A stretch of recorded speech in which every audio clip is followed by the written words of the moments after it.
Welcome back, episode 165, Ever Visited, and... I don't want to hear a word. Not a word. Oh, yeah, okay, Sempery. I don't want to hear a word. And... I ain't, you know what I'm saying? This is forced upon me. So whatever is said, is said. And... the first video of Your Request Month 5, We Woo, the end. We Woo, the end. And we are talking about Superman is an unbelievable disaster, actually, by Jesterbell. I'm very worried about this. Mm-hmm. Because why this one in particular? Yeah, especially considering, he, from what I understand, is one of the anti-woke people, your critical drinkers, those types of people. And there are videos of other people that talk about Superman. So I truly don't know why this one was the one that was selected. But before we get into all of that, what did you think of Superman 2005, James Gunn, Superman, Superman Legacy? I don't like that she's off center. Politics. There were no politics in this, sir. I did not like it. There were no politics. All out. Every single bit of it. Cut it all out.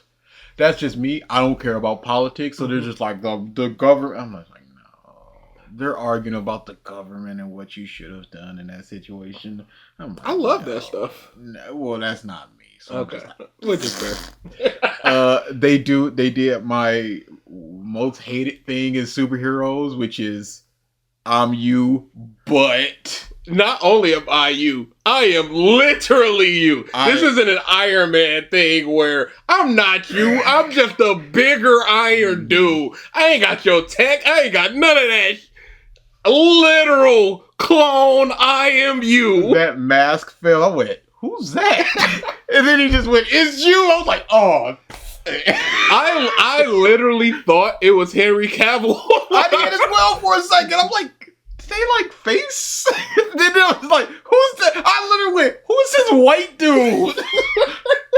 And then come back to Superman proper, and I'm just like, I don't know who this was.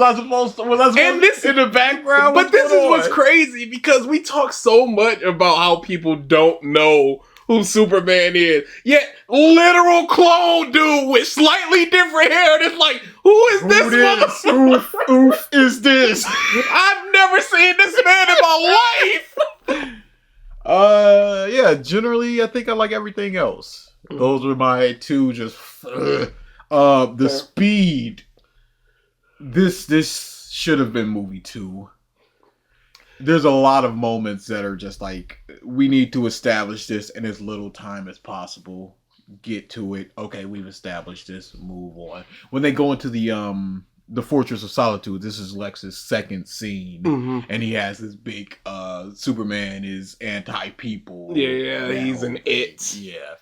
Good speech, but I would have liked a movie 1 where Lex is trying to help, but Superman gets there faster. You see that rage just kind of building. And then Microchip Lady just off to the side just goes, yes, I agree, Lex. That is why I gave up my humanity. I was like, okay, lady. Okay, whoever you are in nanotech lady who does 3 things, and she does like blaze the goop, and she does this flip where she reconstructs herself for no reason. It's not like it gave her a tactical advantage or anything. Literally, that had to cost $50,000. It could have been spent anywhere else. Like, it would have made more sense if Crypto was diving at her and then she did that. So he missed her head and her upper body and she reconstruct looking at where he is now. Or she did like a cartoon wolf where she pulls up her legs and the dog underneath him. And I was just like, that's the lamest I done did ever see. It is truly aura farming. There is no purpose for it other than look at the I can do. The scene where the big monster attacks. Mm-hmm. It starts with Superman saving a dog, and then he later saves a squirrel. I'm like, one of those. Just have one of them. Did you hear that they tested? Yeah. No, we got it. We didn't need two of them because then as it's smashing around the trees, I'm like, is Superman taking caution of all of the animals in the trees, or is he just like this one squirrel? It's That's more like, what he sees is what he gets. No. Those little tiny things. Like I said, speed was just like, this is movie 2. The relationship which is already what there. Really feels like they were going for, and that's not necessarily a good nor bad thing. It's just they accomplished what they were going for. This is a lived-in universe, and you're going to just be plopped into it whether you like it or not. Yeah, because this is the people don't like Superman. I'm like, have we really seen them liking Superman? Mm-hmm. So the dude's just like, I loved him, or I praised him online. I'm like, didn't see any of that. With the relationship stuff, their interview scene is one of my favorite things in all of superhero films. How do you turn this off? Like, yeah, give me that. I loved his parents so much. Yeah, dude! They were the epitome of just some country boy. They got just yelling at the phone. It's just like, hi, Clark! I love them both so He's going through this existential crisis, and his dad sitting down just like, up the street, they got some fly pancakes. I don't know. What's going on? I don't know nothing about this intergalactic travel and evil and whatnot. But we got a truck over there that needs an oil change. If you can run down to the store real quick. And I loved Pa's speech to him. Just like, does not matter what you came here for. What matters is who you chose to be. Mm-hmm. Fantastic stuff. It ain't a parent's job to tell a kid what to do. Just give them the tools to be who they are. I'm like, good stuff there. Good stuff there. Counterpoint. Yeah. Tornado. Hand up. Take it away. Peak. Yeah. I mean, equal sign? What are we doing? Let kids die? Why not? Greater than? I'm not gonna be the one to say that, but I'll put that symbol on there. Love the ending of the big twirling is the pictures of the parent. I don't care. There were a few moments where I was just like, he's clapping. Dude, I was a clap. Just for people that don't know, I am a big smelly Superman mark. Stinky. I hated Zack Snyder's interpretation of the character. Love this one. When he saves that woman in the car and lifts up the thing, and then it's just the shot of him. Like, this is one of the greatest. I couldn't enjoy it because I'm just like, this mom is so happy about this. It's taking away my joy because he's having so much joy. I don't see him having fun, but I know it was there 1,000,000%. I know he's at a 10. I need his joy to be at an 8, so I can also be at an 8. But I'm just like, but he's at a 10, so I'm at a 6. Like, man, this is such a good shot. The music, this is pure. Oh my goodness, it's so f***ing good. Just hitting one of these. He was too heavy with the sun flare at a lot of points. Especially, I rewatched it, that Lex scene at the end where he's giving his human speech. It's just like several times he's moving around the camera. It's just right in your face. And I'm like, tone that down a bit, buddy. I understand what you're going for, but like, it's too heavy-handed. The Justice League, boy, Justice Gang. It is a guy at the top, terrific in the middle, Hawk at the bottom. Hawk gave didn't her do a lot. Nothing. She was snarky, and that was about it. Mm-hmm. They should have given her a little bit more. But guy, hilarious. Fantastic. Mr. Terrific, of course. Muvs gravitated heavy towards him. That jacket sold out Whoa. How is it even woke if that's who he is? He's black. He's black. Lex, the thing shooting the dude scene. My God, what a great scene! Good acting all around from everybody. Still love the thing when I mentioned with Galileo and Einstein and the rest of these twists. I feel a bit of bile in the back of my throat. But at least they did some. You just came down with strong and must love you few. Yeah. I'm sure we'll get to the rest of it because it's a pretty long video. We can talk about it when we talk about it. Yep. If it was not for the politics, it'd be in the 8.5 category, but it's 7.5. That's fair. There was so much, and I just couldn't care. I couldn't care. You didn't love hashtag secret harem. Dude, you got a harem? Is some shit to kill us all? Probably not. So you know he's Clark Kent. What if does he trust everybody? Description, boys. Join us down to get access. No description, boys. Alright, no description, boys. Let's get into it then. Hi. Female Frodo Baggins here with possibly my biggest and most controversial we'll see review of the year. This is slightly sped up, by the way. Yeah, I might need a little bit more of that, but we'll see. It's Superman time, and I've finally seen the movie. But looking around online, like I wasn't able, you have to understand, I wasn't able to go see it the early Tuesday showing. So I had to go on Thursday. So that means I had days of just reactions coming after me. Positive reactions, calling this the best superhero movie out ever made. I saw this on Tuesday, and I didn't even see those reactions. But then, I'm not really in the space to, community-wise, get a lot of quick reactions from people from superhero movies, anime series, none of that really.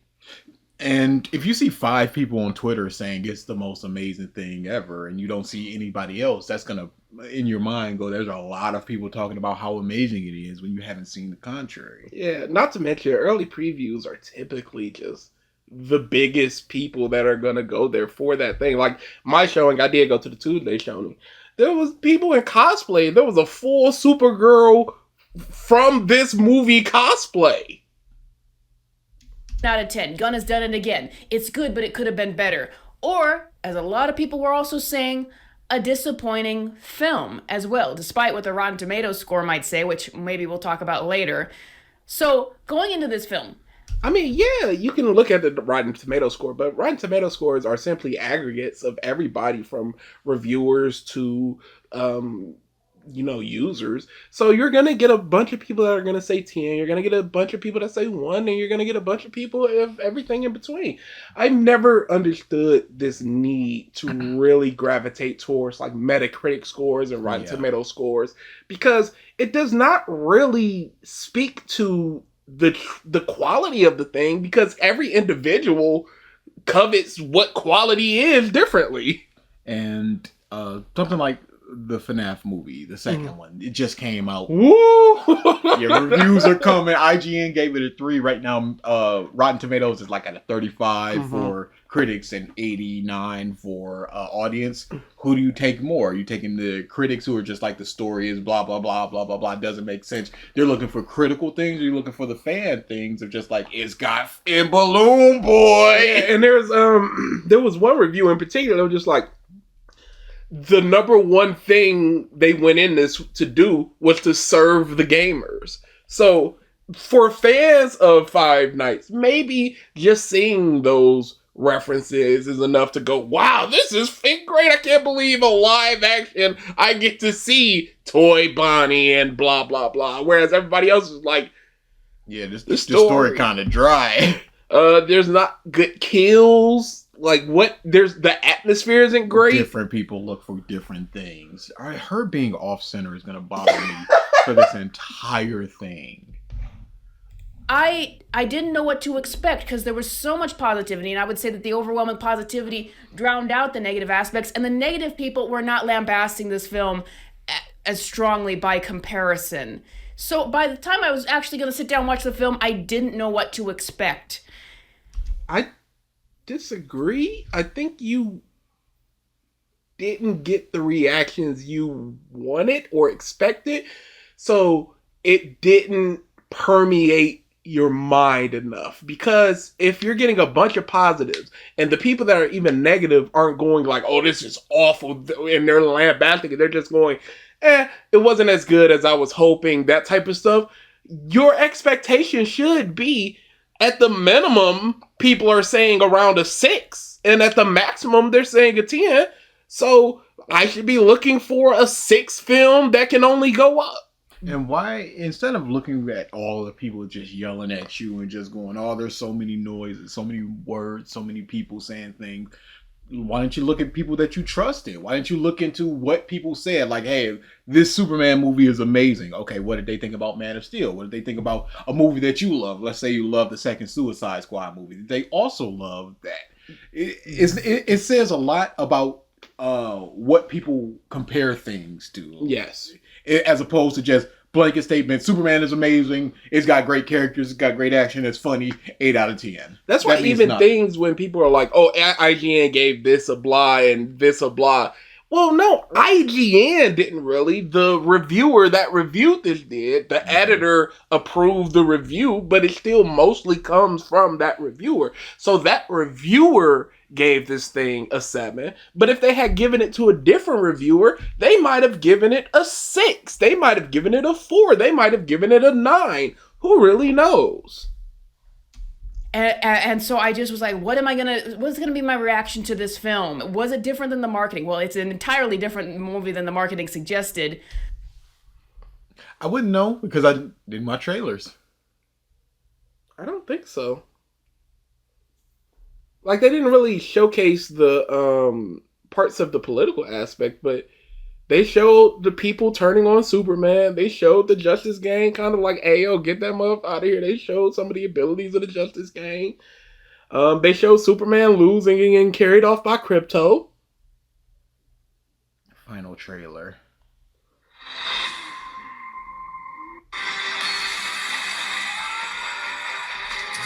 You got the Fortress of Solitude, big monster. Bulgarian man. Good luck with that. Action stuff.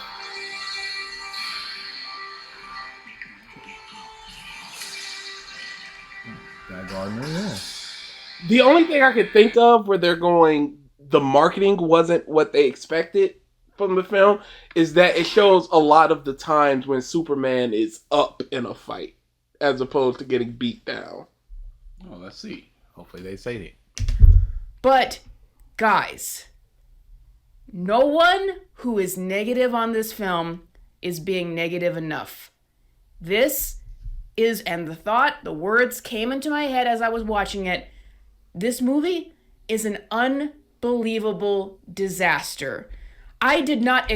I don't think those words have ever entered my mind while watching a movie. Even in theaters watching Cats 2019, I didn't go in my mind, this is an unbelievable disaster. I've thought equivalent things. Yes! I don't even know if equivalent... like, coming out of it, I thought those things, but I've thought about them for a second. But in the middle of the film, I don't think I have. There was,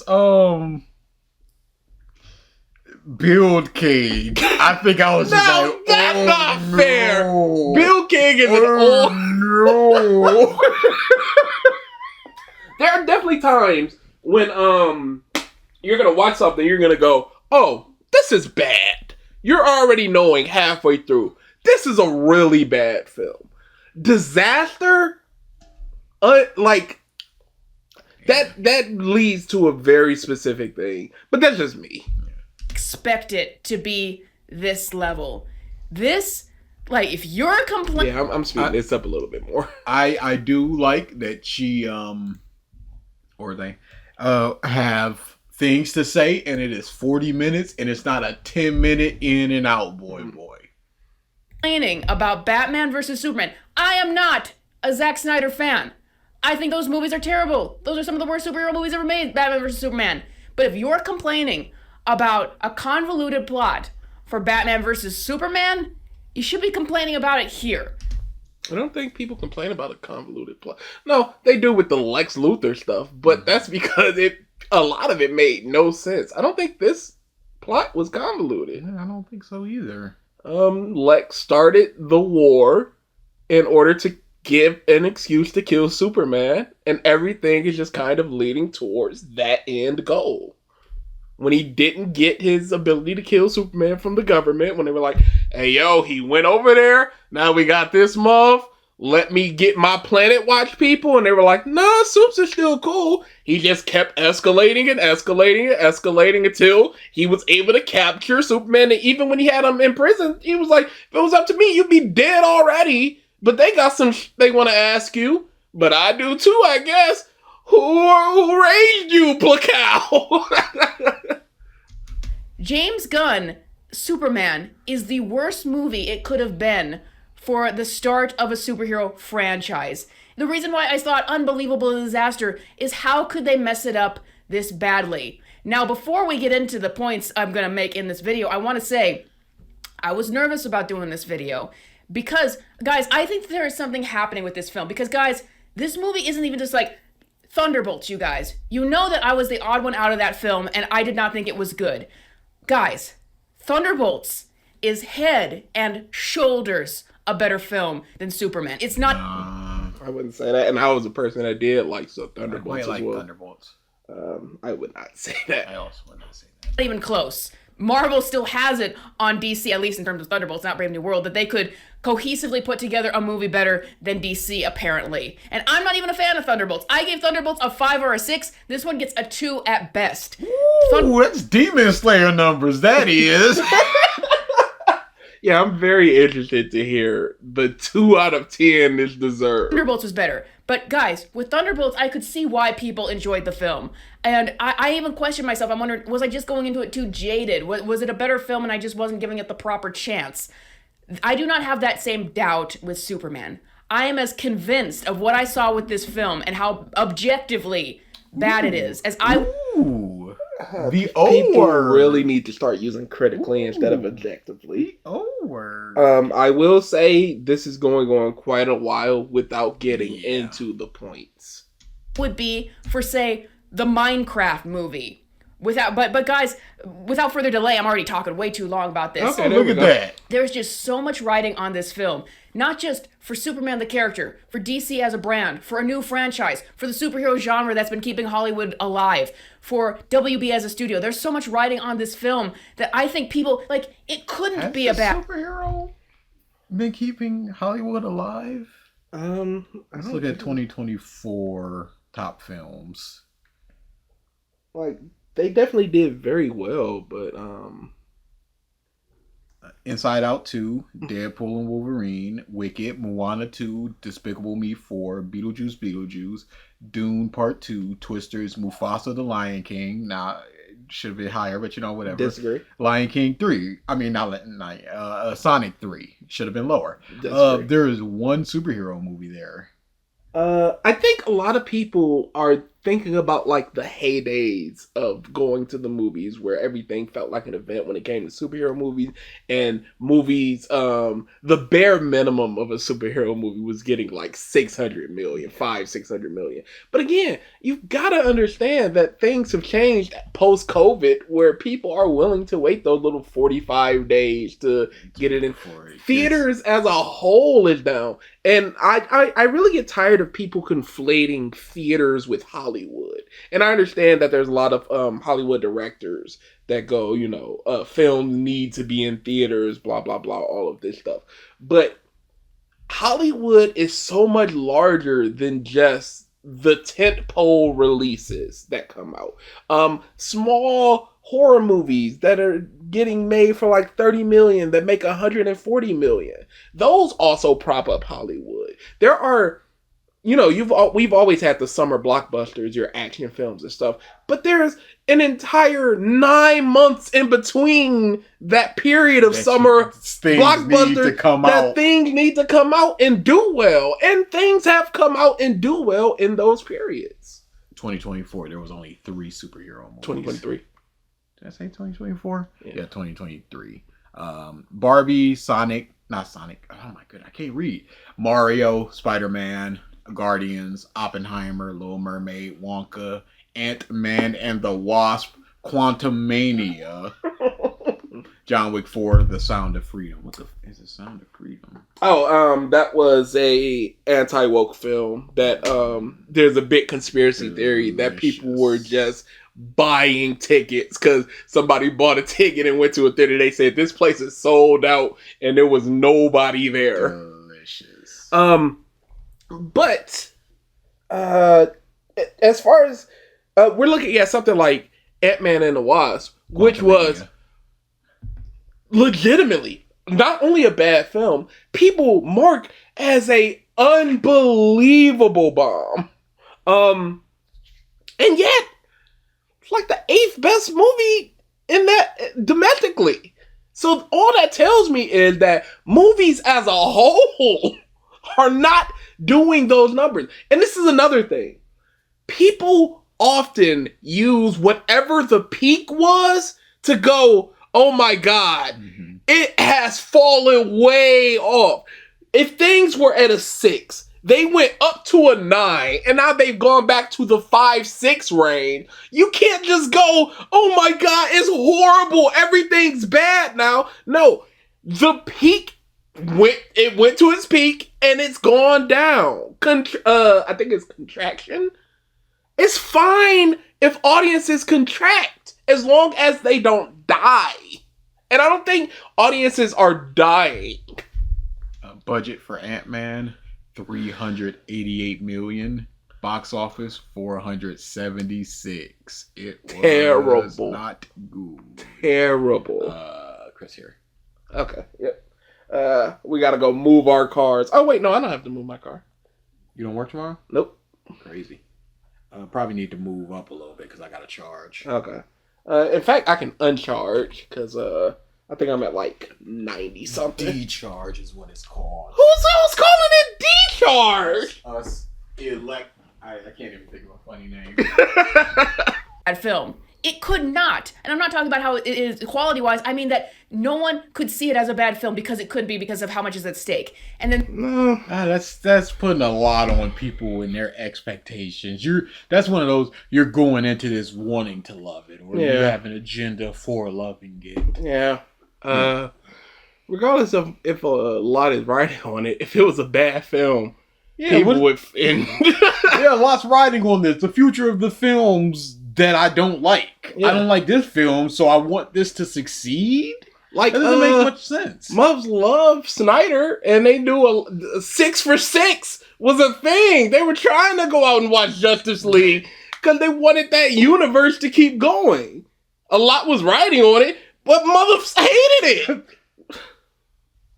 There's also the Superman fans who will lambast anyone for even being slightly negative on this film because they can't see anything other than glory with this film. Okay, but what about the Superman haters that will lambast anybody for being positive about this or movie? The James Gunn haters, or the Zack Snyder lovers. There's a lot of different people with a lot of different perspectives and agendas on the 0 to 10 scale, and just going, I'm going to attack everybody who's above or below me. They want to see, and that's what they need to see from it. It's the same thing that happened with Batman versus Superman with those fans. They are so emotionally attached to this character and this property and the potential of this movie that they can't see anything other than that they want to see. And that's the big problem is I've seen... But what if they see the things that are on the screen? Because I watched Batman versus Superman. Did I see anything that wasn't there? Yeah, like I don't understand that argument. Like, I get the broader sense of it in that they're gonna attach to the things they want to see, but they're gonna see only what they see. Even people who are giving disappointing reviews to this movie have to cushion their disappointment. They have to really lead into it. See, these people, they need to do this. It's like you don't know the cushion that they had to do. You don't know if they went, Superman is a mediocre movie. And then it's like, no, I'm going to get hate. I need to write, Superman is a pretty good movie. And that's softening the blow of it not being amazing. You don't know this. You don't know. You're just assuming these things. Yeah, because do you think that people weren't going to get hate for Zack Snyder's Justice League if they wrote negative things? And they wrote negative things. Any Marvel movie that gets negative reviews, do you think they're not going to go, oh my God, they're going to get hate from when Star Harry Wars? Potter comes up, when that TV series comes up, people are going to get hate for not liking it or liking it. A lot of positives that they saw. They have to, come out negatively against the movie, but then really, really cushion it. Well, there are all these positive things. The people who have been negative. You mean like a review? Yeah. A critique should talk about the merits and the issues of a thing. If they're going, there's these super negative things, but there's also these really positive things that lead to it being a 6.5. Boy, I hope she certainly doesn't give any positives in this review. This is a 2, so there are going to be positive things. There have to be. On this film have not been negative enough, and I think it's because of the overwhelming hype from Superman fans who want to believe that they just saw the best thing in the world, and they go after anyone who is negative on this film. I don't even think this is the best superhero movie I've ever seen, let alone the best thing I've ever seen. I still think Spider-Man 2 is, bar none, the best superhero movie I've ever seen. This is a good return to form for Superman. Yeah. I am looking forward to seeing where this goes, as opposed to Man of Steel, where I was just like, no more thanks. Yeah. I'm quite full. Even when the teaser for Bats v Supes came out, you saw how hyped I was when the Lex line of heroes, villains, or demons don't come from hell, they come from the sky. I'm like, that sounds awesome. And then I got the film and I'm like, oh no! Jolly Ranchers. This is awful! Yeah, I want to see more with the Justice Gang and the Justice League. I want to see more with Supes. I want to see more with all of this world. And but you aren't praising it because you want to see. Yeah, no. These are your genuine feelings. I am interested in it. If it gets canceled, I would be disappointed, but I wouldn't go, oh man, time to send the death threats. But guys, I think it's going to be an Incredibles 2 situation where in 2 months, I give you guys 2 months, if not sooner, to look at this film and say it's actually a disaster. I came out of Incredibles 2 going, that was disappointing. I never saw Incredibles 2 because I didn't want to be disappointed. Good man, because it was disappointing. Great. Right choice. Yeah, I don't know how much overwhelming praise Incredibles 2 got, but again, I'm not part of these communities, so I wouldn't know. On every level. And it's not going to hold up. And I've had this before with Incredibles. See, he said earlier, I've done enough yapping. It's time to get into the points. And then there was just more yapping. Yeah, like, there is please quite a lot of start yapping. Talking about your issues with the film. Incredibles 2, I remember everyone was so pent up and looking forward to that film and wanting it to be the best thing ever. When it came out, I saw it and I was like, that was terrible. That was a horrible disappointment, but trust me, it took like 6 months and everybody dislikes Incredibles 2 now, but it took a while. Oh, everybody doesn't. There's quite a few people that still love it. There's quite a few people that will love almost anything in this world. Because everyone was so pent up emotionally with that film. And I've had it before with films where I was so emotionally invested I couldn't admit how bad it was with Avengers Endgame. But, like, it doesn't change the fact. It's going to catch up to you that it's a bad film. But talked enough about the critical... 93 on Rotten Tomatoes. Who is this everyone she's talking about? 93 and 84. Yeah. It's got a 7.5 on IMDb. I would if you want to use these aggregate sites to be like, these are the people. Yeah, because there's so many times where people will use these aggregate sites when it supports their agenda. They'll go, the critic score is this, but it's not for critics. It's for the audience, and the audience score is a 94. Incredible too, or 84 or something. And then the reverse will also happen. It's just like, audiences weren't ready for this good film. You see, the critic score is an 84 and the audience score is a 21. It just got into my mind. I was like, 93? Holy shit. That's masterpiece territory. Yeah, no, it's not the good. Reception. Let's talk about Superman. This and why this is such an unbelievable disaster. To lead into this film, I'm going to have to talk about the positives first that caught me off guard. Ma'am, you have to understand. Are you softening your review about this, or are these your genuine thoughts? And if that's your genuine thoughts, couldn't you also say that these people, it's their genuine? I don't see how you don't see the correlation here. You can say positive things about this negative movie, but people can't say negative things about the positive movie. It's like, I've always disliked this about critics of things where they will go, there has to be a reason you're doing this thing.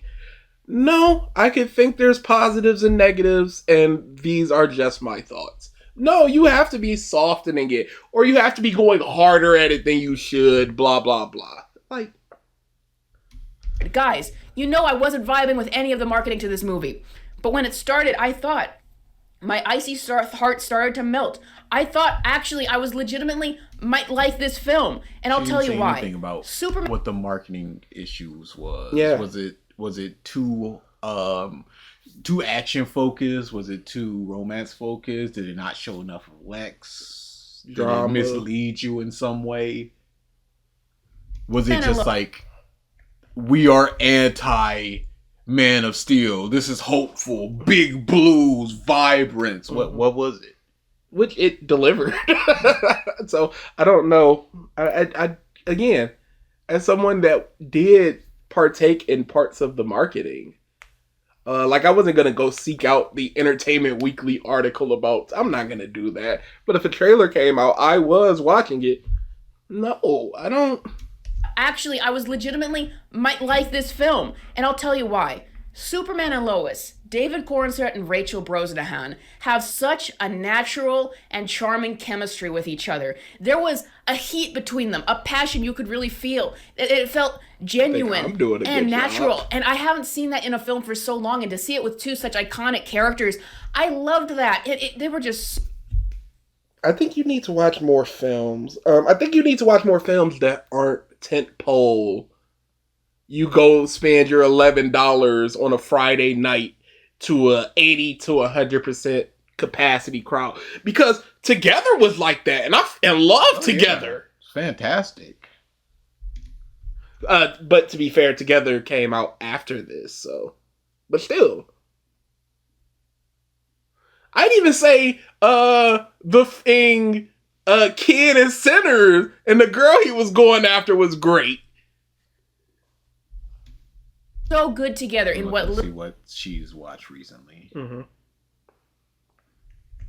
Is there a reason you're searching for this? They went, they have a chemistry I haven't seen in a very long time. Mm-hmm. I'm like, what have you seen? Mm-hmm.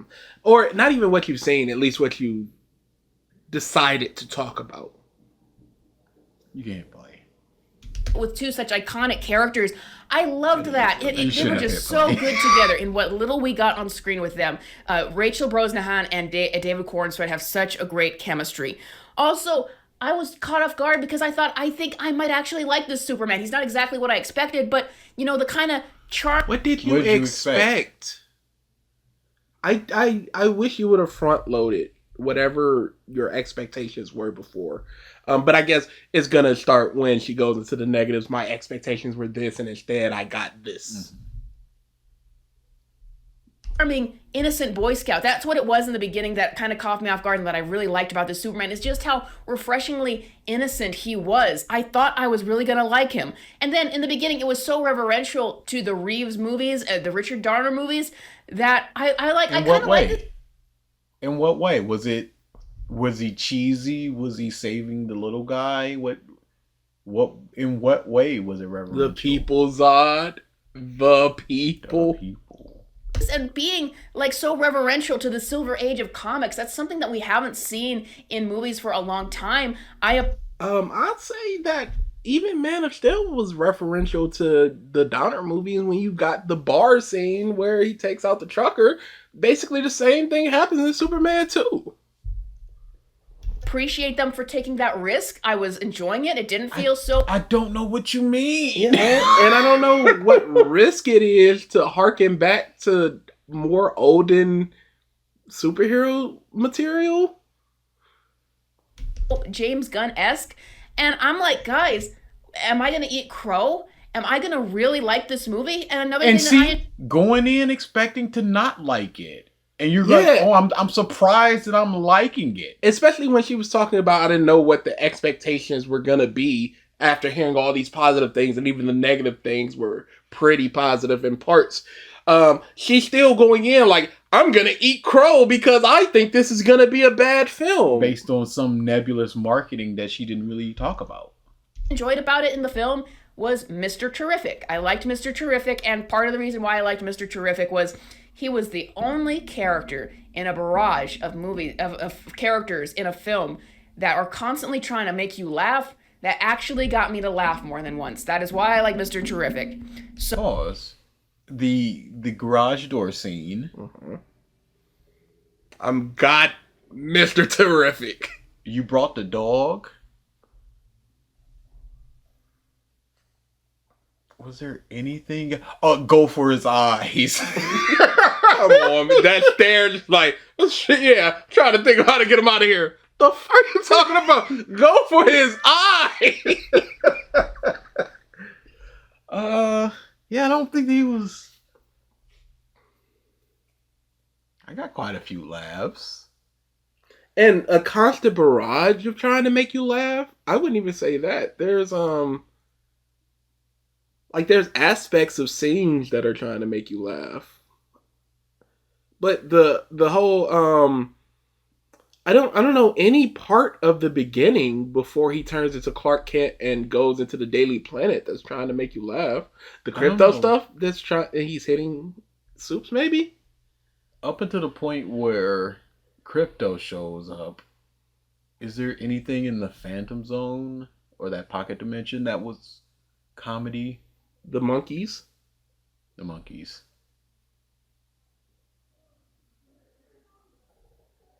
I think that was it. But that in shooting scene, there was no real comedy to be had there. The baby. I'm gonna create the sun there's nothing there. The black hole thing. The woman and the dude yelling like, you're not gonna take credit for this. I did it. That's kind of. I don't think that's comedy. No. It could be maybe seen. banter. Yeah. So those were the elements of the film that I thought were good. However, those elements, acting, cinematography, CGI, music, nothing. Not even the superficial stuff. Wow, that was 2 points, I guess. like Superman and Lois' chemistry, were soon to be overshadowed by a disastrous plot that flash flooded everything and overtook everything that this film needed. The character development. There is not a lot of character development in this film. Pause. Does there need to be? We always say this. Mm-hmm. We got character exploration. We know why characters are doing things. We know who they are based upon their actions. Characters don't necessarily need to change in order to be good characters or to be interesting or engaging or anything, really. Character development is practically anything that's going to make a character more three-dimensional. Lois going, I like breakfast for breakfast, you like dinner for breakfast, tells me that she is a person that does not like breakfast for dinner. More straight-laced, where Yes. Clark is loosey-goosey. Even her, I was planning to break up with them until she sees that Mighty Crab Joyce poster, just like, he's just some guy, and I really like this guy. this character development thing, this nebulous character development, never does anything for me. And then the lack of character development equals bad. That's so many people's points. And there is not a lot that you get from Superman. Oh, that's just not true.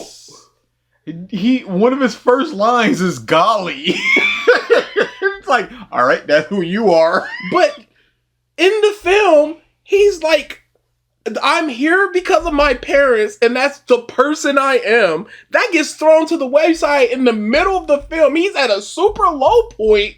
He loses, or he gets super weakened. He goes back home, and it's just like, who the am I? Until his dad gives him a talk, it's just like, no, I am who I am.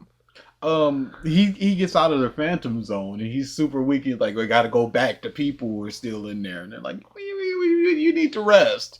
That's a lot there. But that's not the change development stuff they're looking for. I'm strictly going by what people seem to think character development is. And Superman does get it in this film. Or Lois, for that matter, because it's constantly flooded by how much there is of this film of plot and comedy and characters and more characters and even more characters. So the main problem with this movie is the plot and how convoluted and overly complicated it is and how rushed it is. So this is the pacing of this film. It's like, and then this happens, and then this happens, and then this happens. It's just like, let's get some examples instead of just this. I don't even need to see the movie to say that. It's going Guts really joins fast. A band of the Hawks, and then they have an issue, and then the Eclipse, and then they have another issue. It's like that's nothing. Especially when you said you were seeing a lot of reviews and initial reactions to these things. So if someone's negative review or an aspect of their review that was negative was it's going too fast, you can just go, well, this happened, this happened, this happened. It's going too fast. This movie is so fast paced. It is like constantly on a 15 in terms of speed. They sat down for like 14 minutes to interview each other. Yeah. The father scene, right? A lot of sitting down and talking. Even when Lois goes to see the Justice Gang, even if you are saying there's aspects of comedy in that, it's just sitting down and going, let's go help my not boyfriend, please. And in terms of comedy, we have to talk about both those things together because it's one thing to have an incredibly overly fast-paced plot where it's just all happening too much and there's just so much happening at once. But it's another thing, like this movie has almost one mode, comedy. It is constantly trying. Nah. This is super hyperbolic. Yeah. You can't sit there and have, even in the beginning, their interview saying and go, this is pure comedy. There are comedy within it, but that's a lot of character stuff. Again, like I said, him just going, how do you turn this thing off? Him being Superman does this. Like, you're speaking to the third person? Yeah, I'm trying that out. This is off the record. Well, you need to say it's off the record before.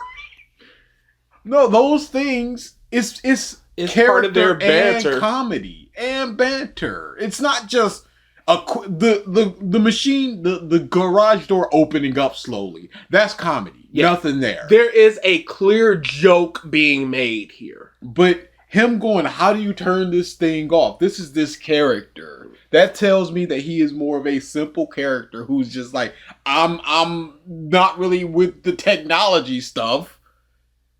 So I don't know how to work this thing. To be goofy. It is constantly telling jokes. We're going to talk about how many characters there are in this film. Guy Gardner. Is there a problem with constantly telling jokes? Yeah, I don't know. Especially if this is a more lighthearted movie. Yeah, I don't know. Because there's a great bit of drama bits, uplifting bits, comedic bits. I guess people want a more serious, but then they got that with like Man of Steel, and people didn't like it. Like I don't know. This might be with them the 0 to 10. It's like Man of Steel 0 in terms of comedy. This movie is a 10. Like I that's wouldn't even call this a 10. Stuff like date hyperbolic movie. like Yes. this is going to be like it's a 10 or a 9. Hawker, And they're looking for a 6 or a 4. Girl, Mr. Terrific, Crypto, Jimmy Olsen, Eve Tessmacher. Are we done with the plot thing? Yeah. Because all you said, it was very fast and there's a lot of comedy. Yeah. Everybody except Cat Grant got stuff to do, basically. Lex Luthor. Don't just press play like that's a person. Who the f- is that? Big boob lady. Big boob blonde lady. Oh, okay. Yeah. Oh, yeah. What am I doing? What am I doing? You don't know who Cat Grant is. Why would I? Who? Yeah. And you just moved the on like this. Yeah, because I figure when I say Cat Grant, people know who I'm talking about. And then you went, don't just press play. And I'm like, did I make a point that I need to explain? What's the problem? Oh, wait, no, Cat Grant. Yeah, I don't really like Princess Cadence in My Little Pony. Press play. Like, come on, pull it back for us normies. Yeah. Understood. Mr. Terrific, Crypto, Jimmy Olsen, Eve Tessmacher, Lex Luthor, Lex Luthor Ultraman, who turns out to be Bizarro spoilers. There will be spoilers throughout this entire video. Another Lex Luthor hench girl superpower character. Just so Engineer. many characters in this film, and all of them, with the exception of Lois, all of the characters in this movie are used for goofiness and comedy constantly. Lois was a Pause. Engineer? I don't think Engineer had a single comedic bit. She probably did. Ultraman. Not really. Crypto, yes. That's a dog. Hawk Girl.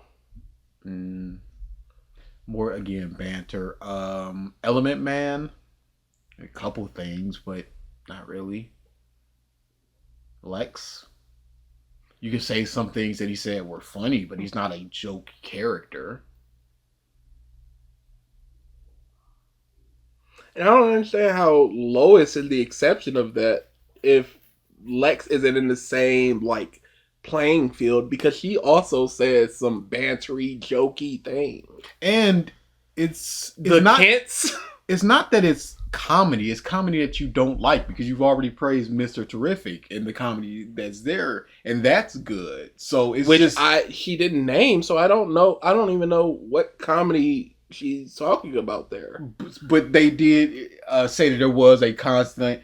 The things that Mr. Terrific was doing what were funny made her laugh. So those constant things for Mr. Terrific, fine. The constant things for Jimmy Olsen, not fine. Because you didn't find it funny. Not because it's bad, not because it's overloaded, because you didn't find it funny. So it's not a negative thing in terms of comedy. That's it. It's terms of just things that you didn't find funny. And, you know, you can't cater something to find everything. Everybody finds this thing funny. Yeah. There are going to be people that see The Room and just do not understand. There'll be people were trying to make life in superhero movie was like now hold on y'all don't remember how much this was cooking. It's like no. Oh yeah, I saw a couple of those just like, dang, take me back to this. To vampire movie, to Vampire date sucks. Vampire sucks, date movie, epic movie. Did y'all even watch the Hunger Games parody that I don't even remember the name of? There was the end of whatever that was, the Narnia clone. Who knows? Who cares? Doesn't matter. But it ended with Borat clone slapping his butt, and it was a cam rip, and there are audible boos. I was dying.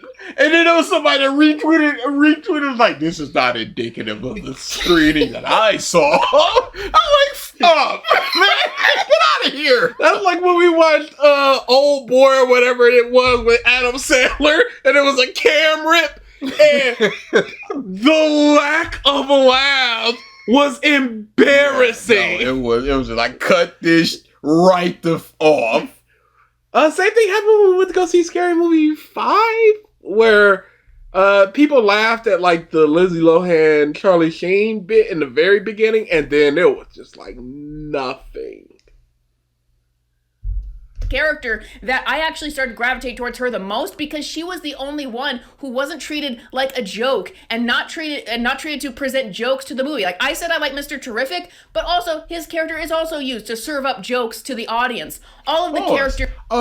When they got back from the Phantom Zone and Crypto was on her lap and she was trying to pilot the plane. What about that? She goes, "You can't." You got this whole big spaceship, but you can't fix your door. She walks out of the room and is like, Guy Gardner, your haircut sucks. Yeah, your haircut should be against your vow. Yeah. The who? The what should be against what? If you know 236. And that just says a lot about Guy Gardner that he's keeping track of the women he slept with. Like he's a complete piece of garbage.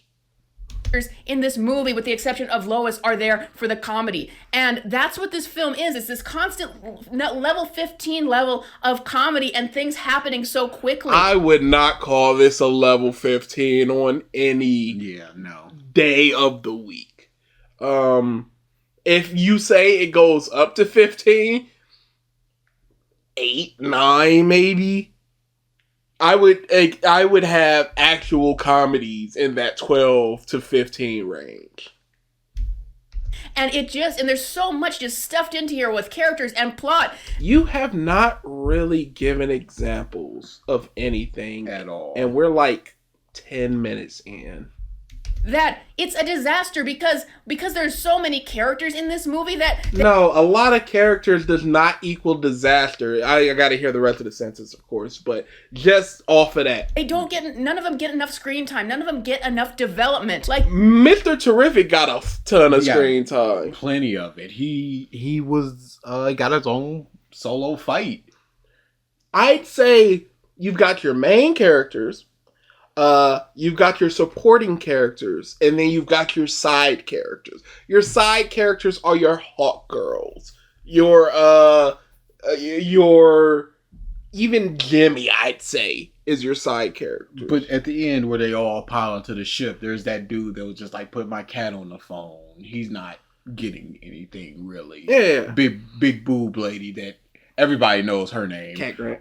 Yep. I was about to say that, but you cut me off, but that's fine. Yeah. I got you next time. Mm-hmm. No, Jimmy would be supporting. Yeah, those type of people, they're side characters. They don't matter really. They're here for whatever they're here for. Your supporting characters are the ones that get a lot of screen time, that get roles in the film that lead to either the end of the film or resolving of a plot. And then, of course, you got your main characters, your Soups, your Lex, your Lois, who this film is centered around. And anything that happens in the film is going to pertain to one of those three people. Even Mr. Terrific, a supporting character going to help Superman, is based on one of the main characters going, let's go help him, and her being there for the entirety of that saving. This movie gives itself almost no time to breathe whatsoever. There's like 3 scenes throughout the entire film that are trying to have any heart or depth to them that aren't drowned out by the constant comedy and things needing to happen. And even those scenes are embedded with even more comedy. Like a scene later on where Superman is talking to Lois after he's down and out, and it's just more and more comedy is woven through it to lighten the mood and make sure that you don't take things too serious. No, because these are characters, and characters will sometimes use humor in dire situations. What was the comedy bits of that? The imp fighting outside. I don't need to take care of that. You have a dog. It's more of a foster thing. I wouldn't even say that's a comedy. I think that's an icebreaker during a tense moment because Soups is clearly down. We're taking it as... Okay. So you got the very beginning before the serious conversation even starts. And then even the outside thing when she goes, were you out there? That was near the beginning of the conversation. that maybe that's the real punk rock. I wouldn't take I'm that punk as rock. Yeah, here goes. I'm punk rock. No, you're not. You like this band. the Mighty Crab Joys. Hey, people like the Mighty Crab Joys. They're a pop punk band. Yeah. They talk about bands for a while.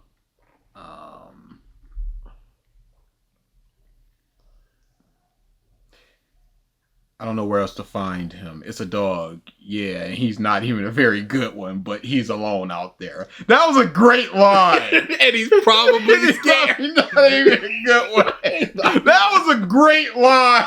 Nephew, no. That was great.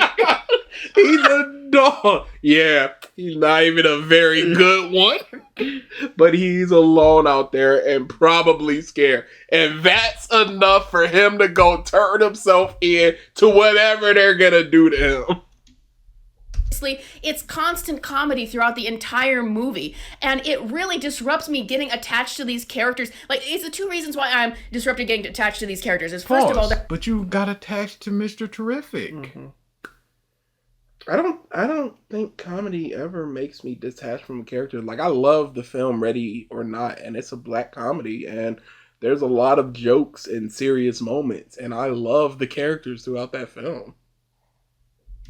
they're all played for laughs constantly. Second of all, there's not enough time to breathe or really develop any. You've already said these things, and you've not really given examples. You said, oh, it's played for comedy, but you didn't mention any of the comedies. I don't think she's mentioned a single comedic bit or that she liked joke or disliked that leads credence to it. Like, here's 5 comedy bits in the big speech at the end or something.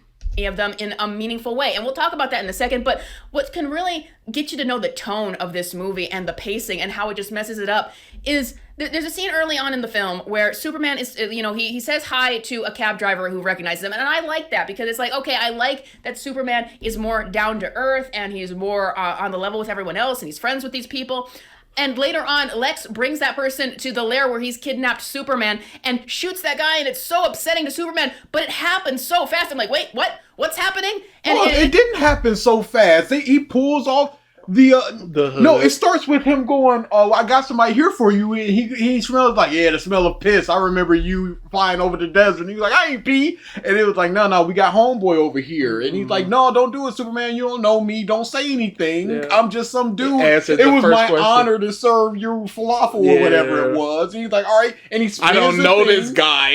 He gave me food once. He spins the thing, goes, all right, clicks the thing, goes, okay, there's the danger. And he goes, no, Superman, don't say anything. Spins it again. Let's try a different question. There was quite a lot of time to understand what was going on there. Yes.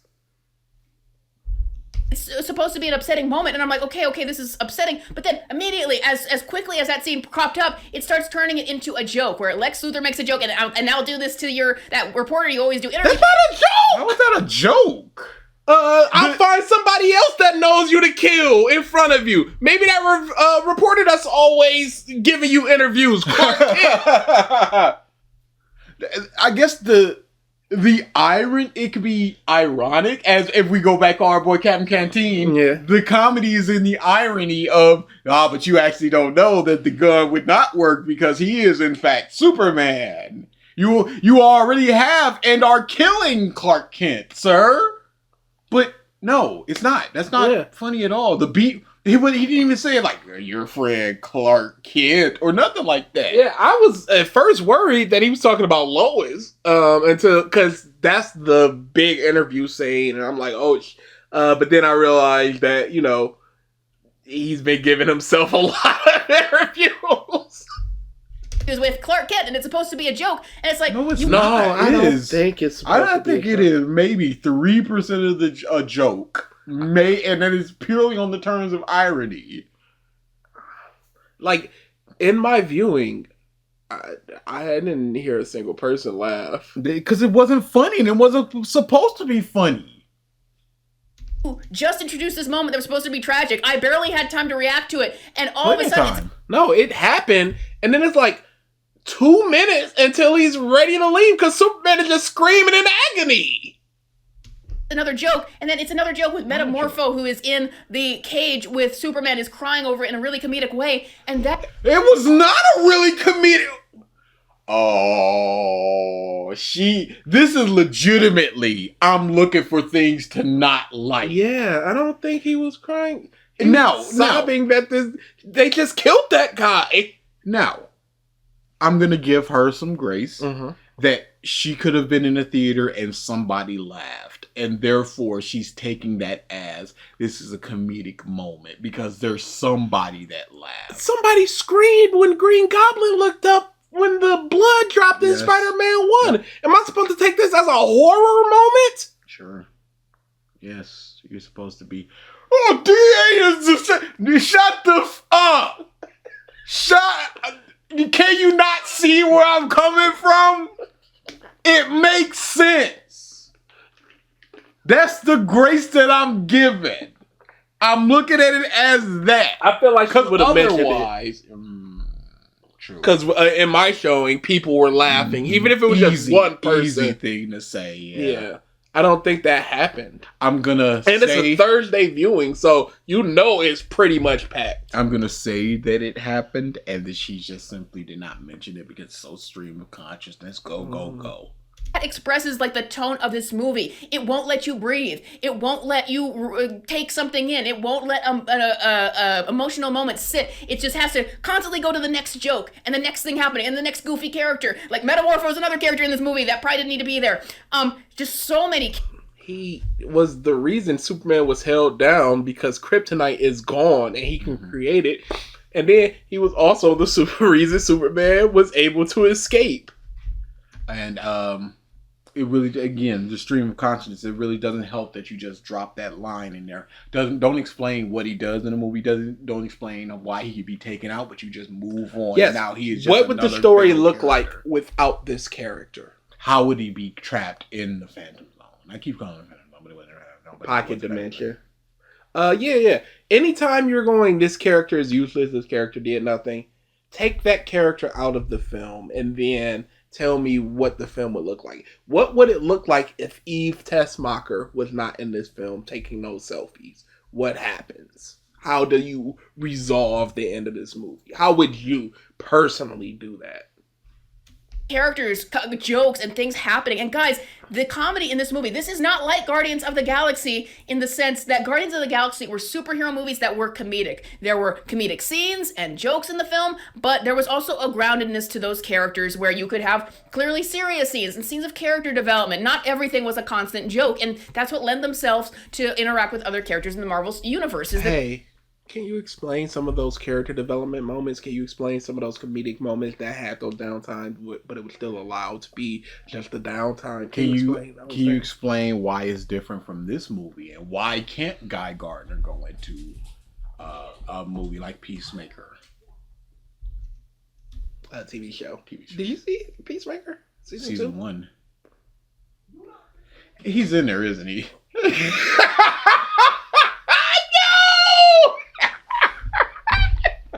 Oh my goodness! I ain't say nothing.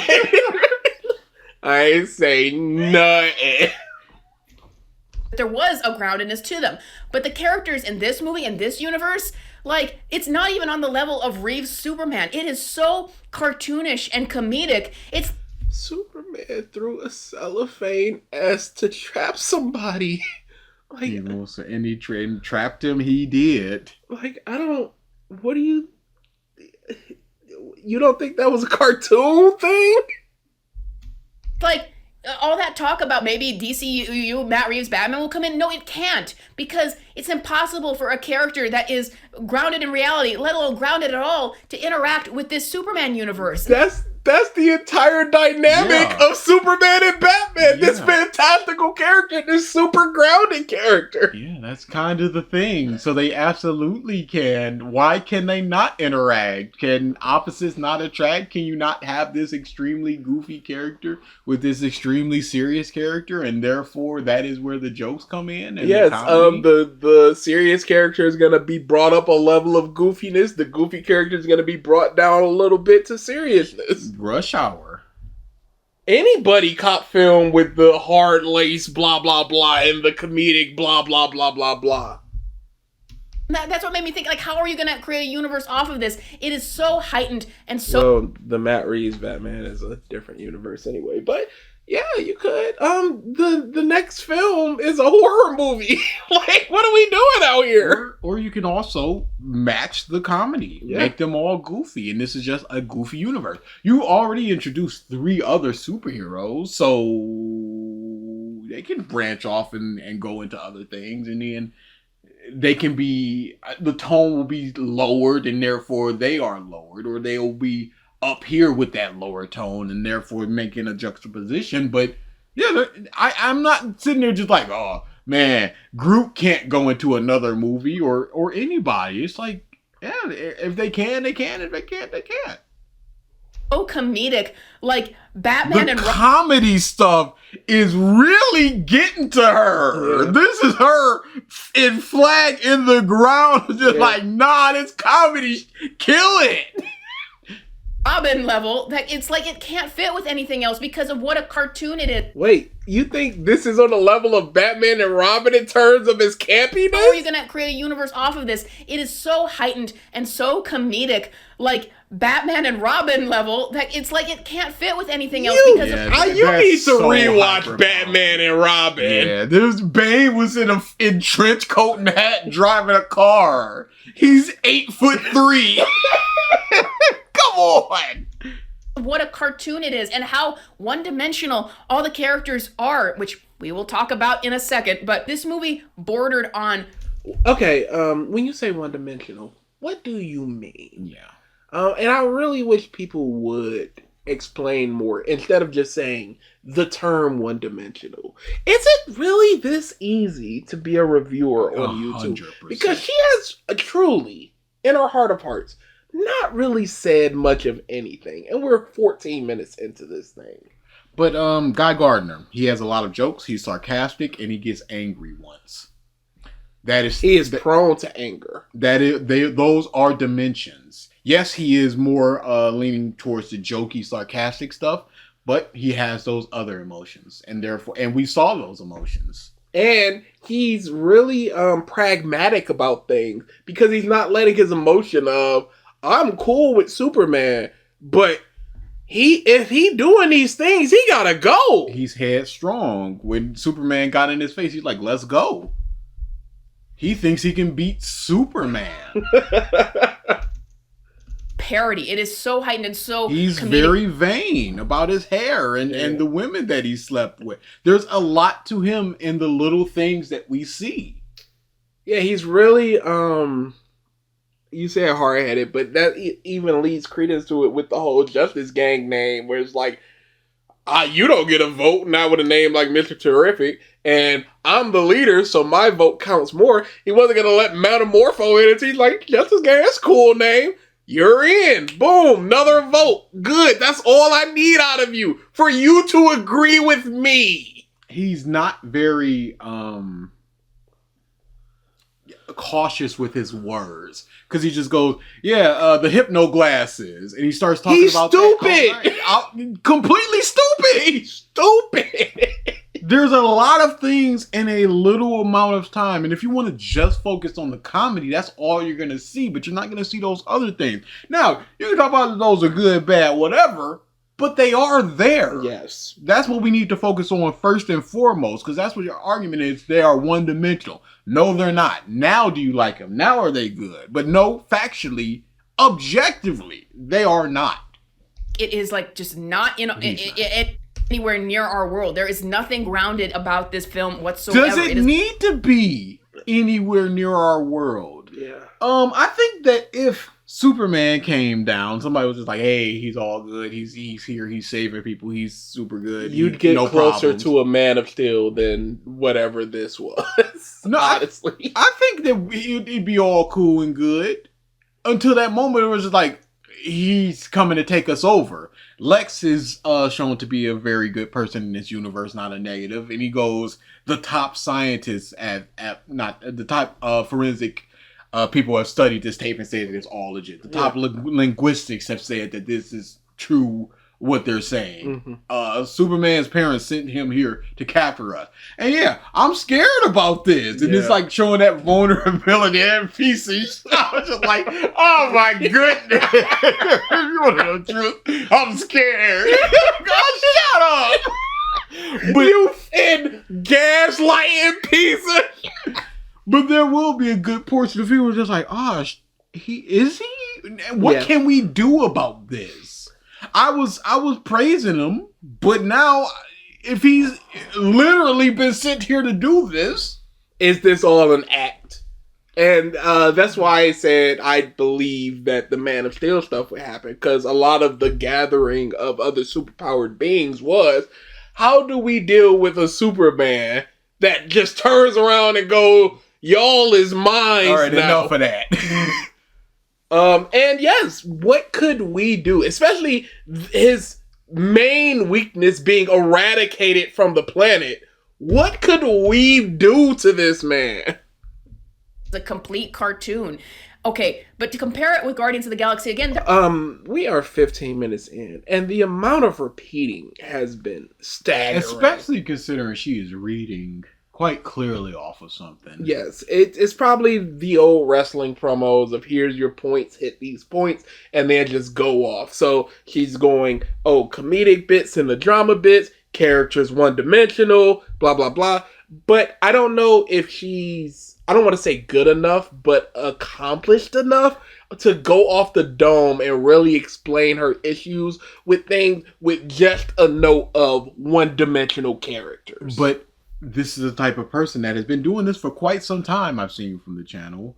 So if you've been doing this for quite some time in this style of just they're one-dimensional moving on and not being challenged. But yeah, that's the problem. If she's never been challenged, there's no reason to grow and become better at those types of things. So that's what it is. So she's gonna write down not funny, too much comedy, and look down and see that and just go, it's not funny, it's too much comedy. Everybody's for comedy. We've got Crypto, we've got Lex, we've got all these characters and they're just for comedy, and then moving on like she made the point. Because she's never been told you've not made a point. Or you've made points but seldom explained them. They're not substantive enough. Yes. If you were to make this an essay, this would be your table of contents. One-dimensional characters. And then you just keep going. They're one-dimensional. They don't have any extra dimensions. They don't have the character development. And that's your point of one-dimensional. And that would not be good enough. There are a lot of Guardians of the Galaxy things in it in terms of the tone. Like there's a scene in the middle with Mr. Terrific and he has these balls that fly around and attack people, but he has a shield that protects him, and there's like a swirling scene where he's attacking all the characters. I'm like, guys, this is literally Yondu and his arrow, and it's an exact copy of that scene from Guardians of the Galaxy Volume 2 where he's killing all... not a copy of the scene. Unless, because he's protecting Lois and he's going all around and fighting everybody. Yondu is just standing there and letting his sphere do all the work. And there was no shield. There was no person to protect. It was another person there. It's a lot longer. Those people. The end of the film. And also, is it a bad thing that it is similar to something else that you thought was good? Like, does everything need to be unique and not come from other things? Because I would argue no. There are things like tropes and generic and all, never meant anything to me. You can be as generic as you want as long as either I'm entertained or I find it good. You can be as unique as you want. If I don't find you good or entertaining, I don't care. Because it's just a character controlling things, fighting people. But even the way they fought people was different. Even the situations in the which they fight is different. But I would ask her, what would you do to differentiate them? And then just go, okay, but this did do that. Or do you think what you just laid out would be better than what we got? is like a swirling shot of Superman satisfied, and it's this song, punk rock music playing, just like how a Guardians of the Galaxy or Suicide Squad or Peacemaker thing. I guess you can't use music no more. You can't use that music without some people being like, nah, but like this though. Yeah, you can't end your film with a giant musical thing going into the credits.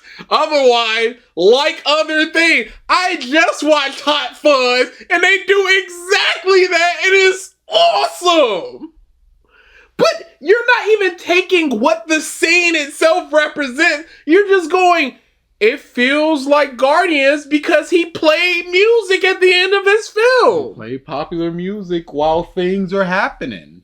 Music playing, just like how a Guardians of the Galaxy or Suicide Squad or Peacemaker thing might end. By the way, this is the worst superhero. Might end where? Boy, which ended? Boy, just you can't. You literally can't do it without being compared to those things.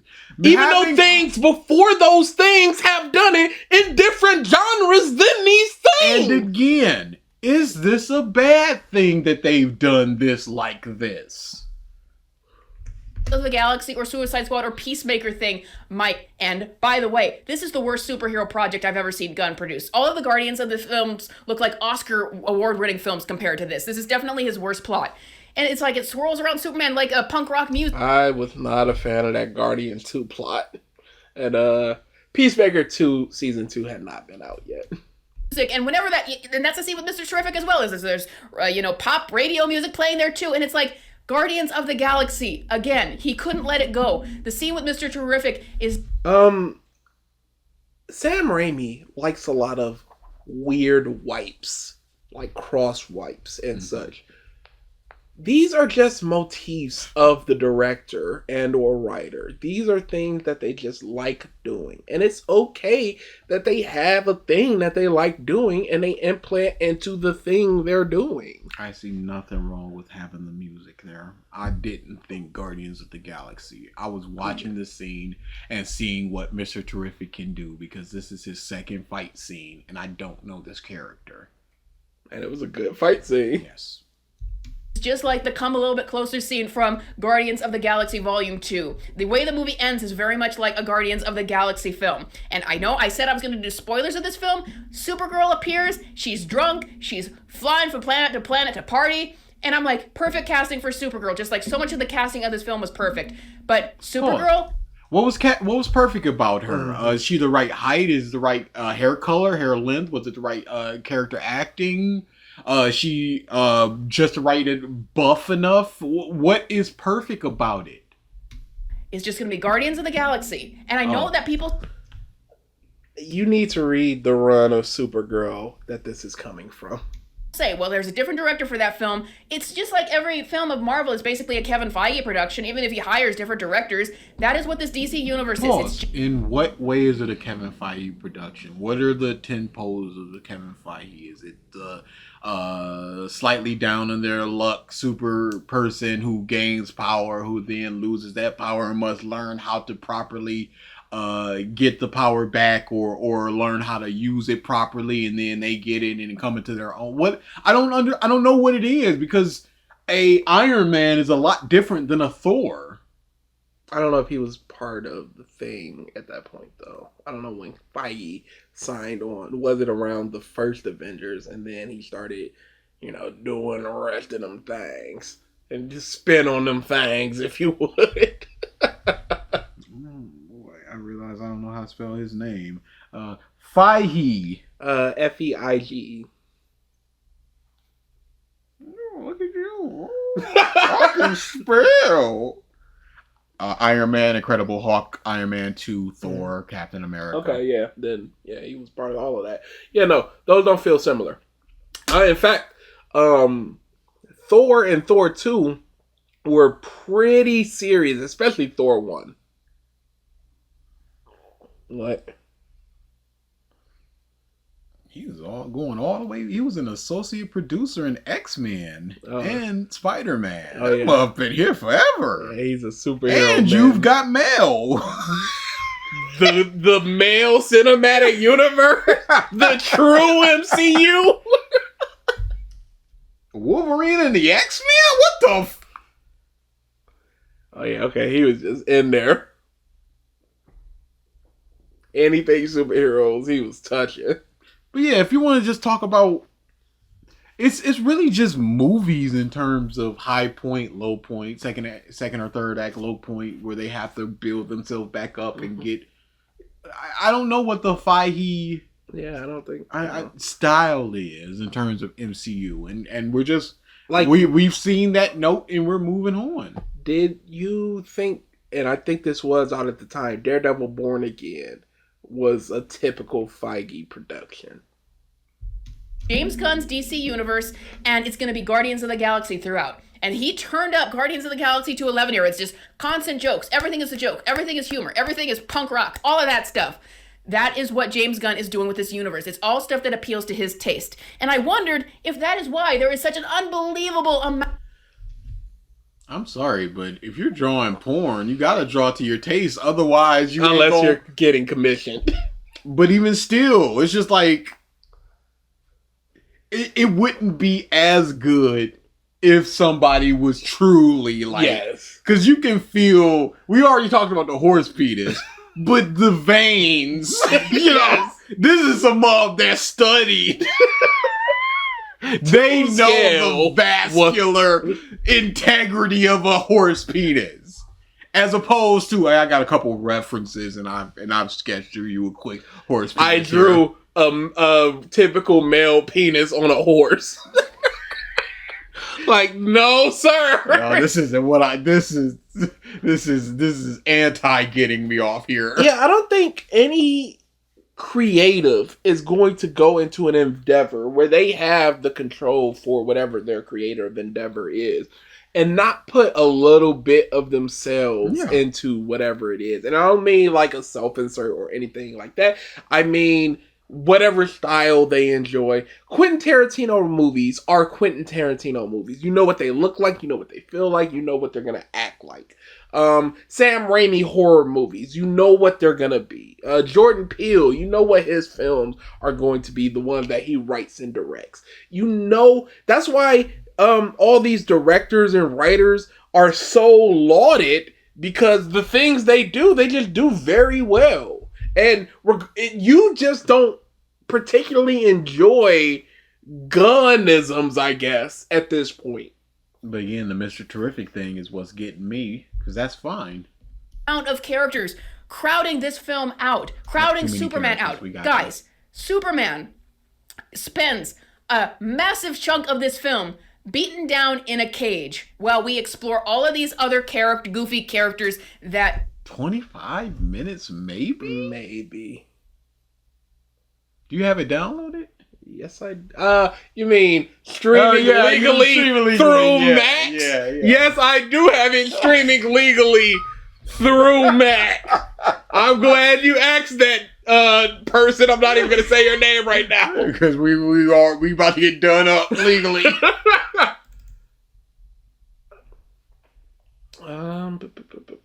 Yeah, I'm not even gonna go through. Well, I will go through Max. I just gotta cut off my HDR because for some reason it makes my screen blink. Hopefully that gets. It's apparently a Windows thing when you've got two monitors. I don't know. It sucks and it pisses me off. Sounds like it sucks and it pisses you. Pisses me off. I see Chip and Dale. Yeah, on Max. Absolutely. Oh yeah, totally legal. Is it on Max? Yes, it is. It is now, at least. Should probably be calling it HBO Max again. But who gives a shit? Well, somebody must be using it. But just give it a sec.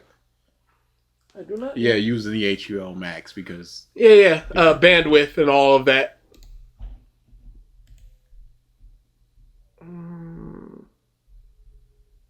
Yeah, this is right where he shows the kryptonite. All right, so that's 52. Oh, yeah, no, he's out already. 52, less than 20 minutes. Less than 20 minutes. 18 minutes. From when he showed the kryptonite to him getting out was like 18 minutes That's not a massive chunk. of this without credits. Let's just call it hour and 50-minute movie. Thank you, HBO Max. Thank you for legally providing these instances to us. We so appreciate you.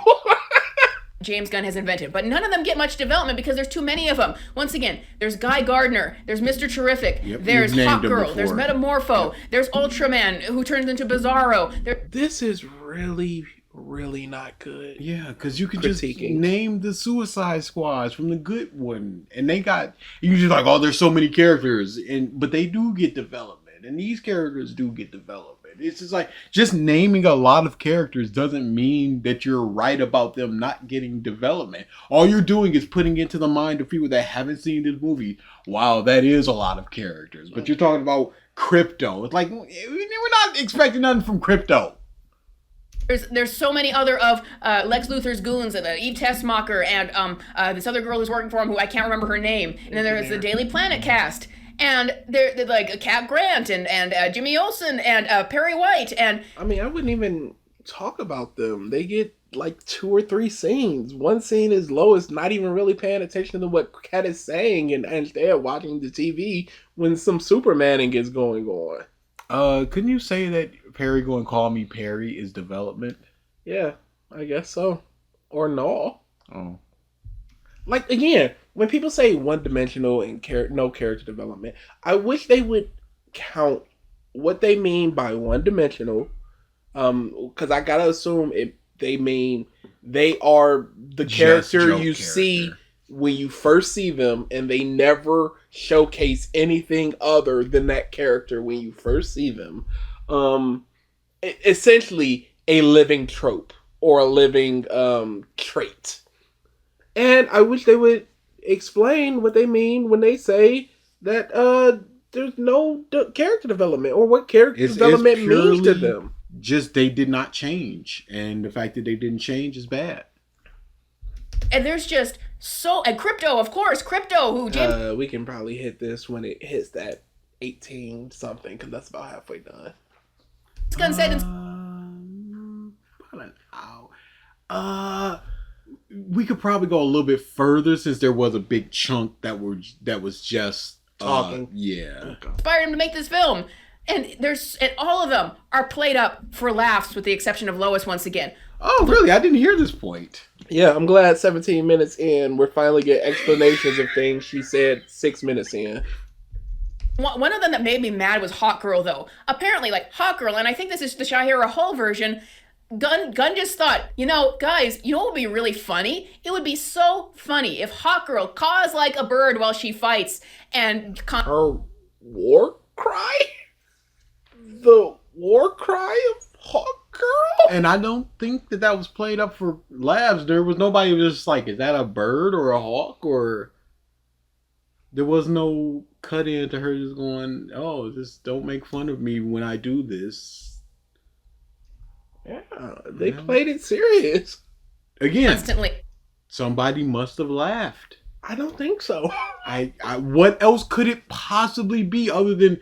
So we've got her being completely disingenuous. Mm-hmm. Her wanting to go in, hating this, so she's putting in everything that she could possibly think of. Mm-hmm. Or these things happen in the theater, and she's using that small sample size to be like, this is a joke because never one saying that she stoned saw person it. said... And never saying that she saw it? Yes. You don't have to say that you saw or you heard somebody laugh and to be like, oh, this is playing for comedy. Sure.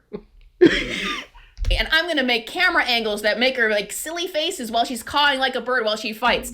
And I don't remember any. There was a sweeping shot near the end when she's about to drop the dude where she's doing it, but I don't think that's a silly face. She's just yelling. HBO Max. Thank you so much for providing our legal thing. It was after that because they got to Lockevaria. It was because he first. There we go. Blood's hair is outrageous.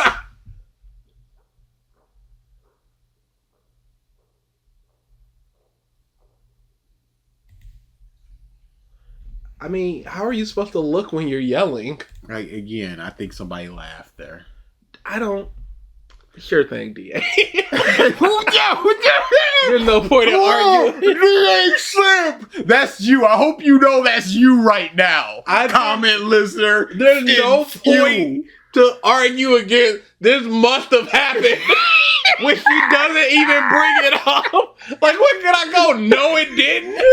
Well, then we're just arguing the ether of, hey, it did or didn't. That's the more likely explanation. Sure thing, DA. And that is Hawkgirl. And I'm like, thank you, James Gunn, I guess. That is exactly what I wanted to see with Hawkgirl. But it's like every character in this film is a joke. So you've got this plot. This is the first time she's bringing this up. I'm doing my best to try to describe it. But guys, it felt like third act things were happening in the first act. Like we just get introduced to Superman and his robots and the Fortress of Solitude. And we have a text scroll that is introducing us to so much in this universe that is already happening and already in motion.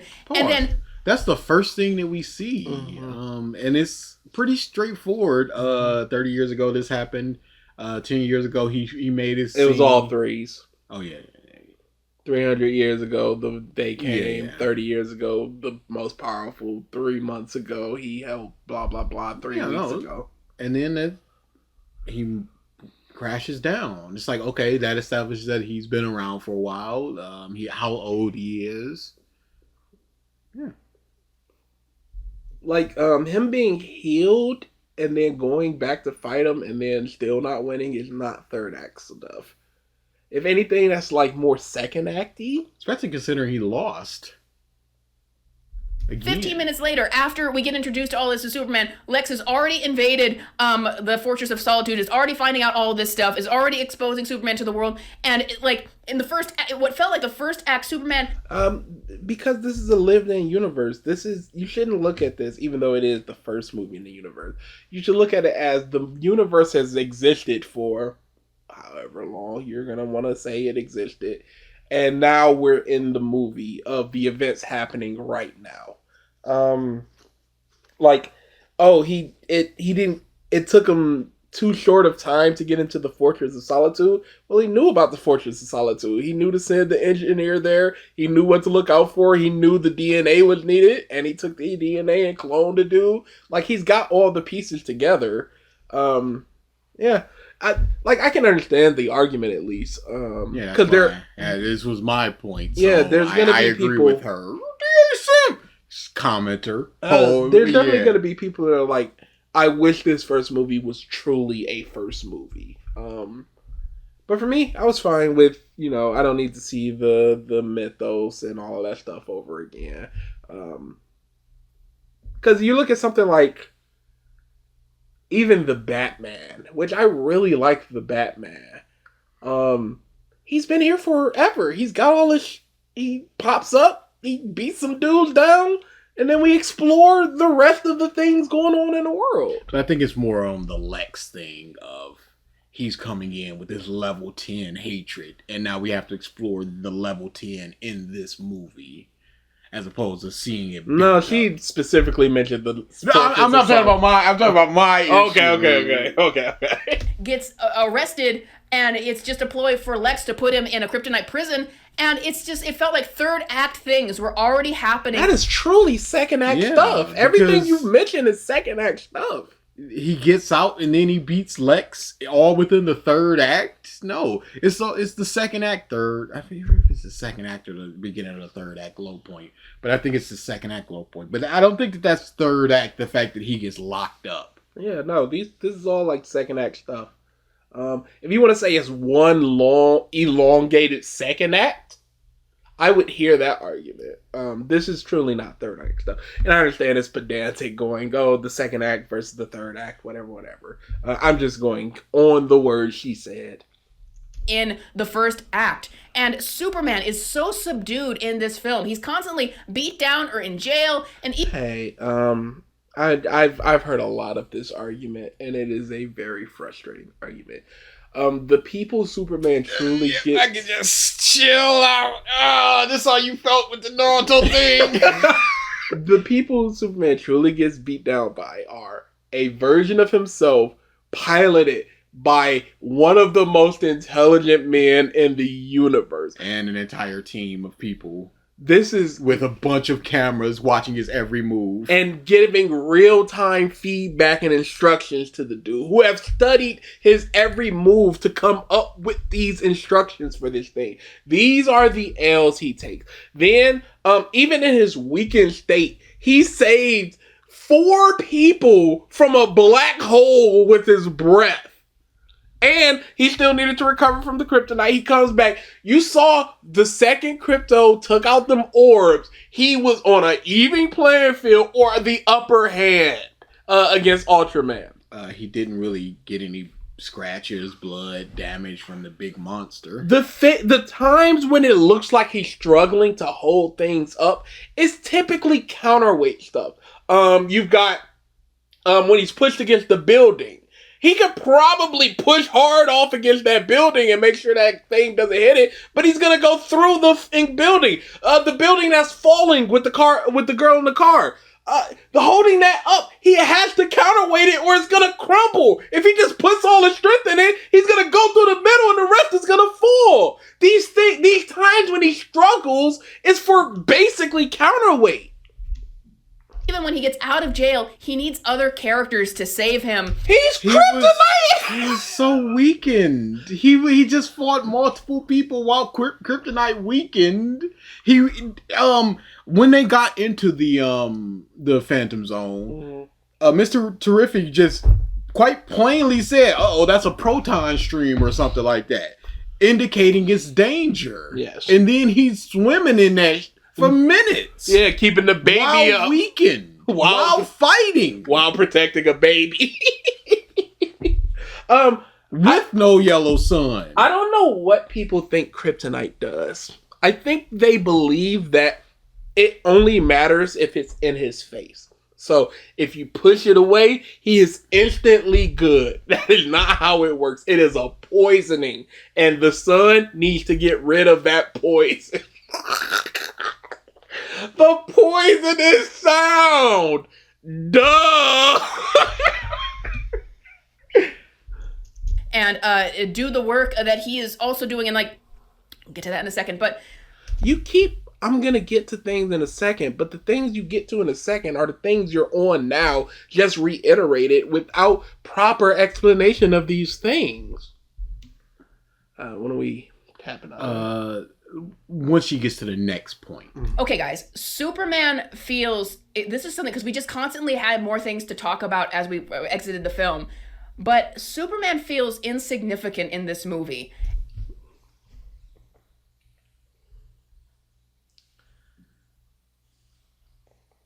Is this going to be a time she explains?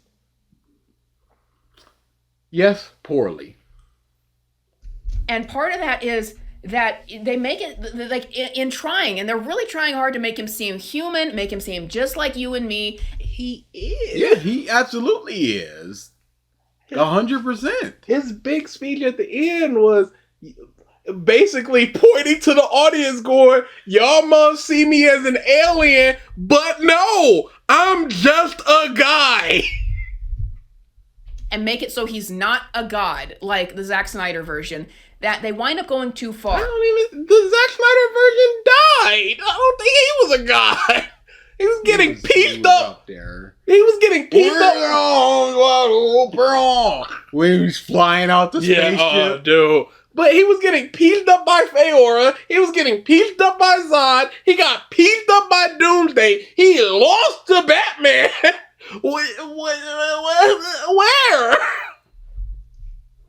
Because what happens in the film is there's always somebody else to save Superman. In the beginning of the film, he's beaten down and subdued, and but then the argument would be he's too overpowered if he wasn't getting helped. I see nothing wrong with a character getting helped. You're in the mindset of this is Superman. He should not be on his back. He should not be getting hurt. But this is just a whole nother universe of Superman. It's just like, okay, this Superman isn't a 15 in a world of 3s. He's an 8 in a world of 3s. And with maybe strategy, even 12 in a world of 6s. Yeah, and this is with him going, I need to protect these people. So he's not when the big Bulgarian man does the big laser, he's just like, all right, I can block it or I can help these people. And once the dust settles, it's like, it's not go straight into punch Bulgarian dude. It's just, how are the people doing? And in that time, Bulgarian man can mount a counter attack. So it's a lot of things going on. It's not just big punch Superman beats everything. There's a scene where a kaiju comes up, and ultimately the Justice Gang is the one who comes and helps. No, Superman could have beat that thing, but he was trying to find a way to subdue it so they can study it and figure out what's going on with it. Or take it to a zoo or something. He literally said, I'm trying to figure out how to get it out of here safely. When Mr. Terrific lands. That's not a saving thing. They went in a completely different direction from when he went. They went, kill the thing. He's going, what can we do to get this thing out of here? Defeat that monster. And then Superman gets beat down by these, this exposure, because it's all just so fast. This message, and they character assassinate Jor-El, and have it said that Jor-El... He didn't get beat down by the message. He got downtrodden from the message. Pretty much. Wanted Superman to come to Earth so that he could rule and so that he could take wives in a harem to produce Kryptonian lineage and stuff like that, which James Gunn apparently thought that joke was so funny. He told it 3 times within 3 minutes. But, so that gets exposed. And all these people who supported Superman and our friend... That wasn't... The Jor-El one wasn't played as a joke. It was Guy Gardner and the dude, the most beautiful, the dictator man. We're friends with Superman, instantly turn against him. And that's how the... No, they don't. They go to question him. And all these people who supported Superman and we're friends with Superman instantly turn against him. And that's how the pacing of this movie works. And then, like, the Justice Gang are fighting another creature. But again, like I said, you're discounting the fact that a trusted dude within this world, Lex Luthor, goes, the top forensic people have said, commented on the authenticity of this. The top linguistics have said that this is all true. Not to mention how long Lex had been sowing the seeds of Superman suck. Because even when he got beat down by the hammer of Baravia, the dude was like, hey, maybe you shouldn't have did that thing in Yahanport. You know what I'm saying? And we also don't have Superman's side of this of, no, it's not true. Yeah. But that turn is absolutely quick AF. 3 more minutes would have led a little bit more credence. A couple people just going, let's hear him out, would have led more credence. But people are quick to distrust and turn against them. We got a whole cancel culture. If you say a bad thing, Mug's like, you the naughty. In the background of Superman's apartment when he's beat down talking to Lois, and she's like, should you go help him? And he's just like, it's just a dimensional rift or anything. And it's supposed to be another joke. But I'm like, I don't think that necessarily is a joke.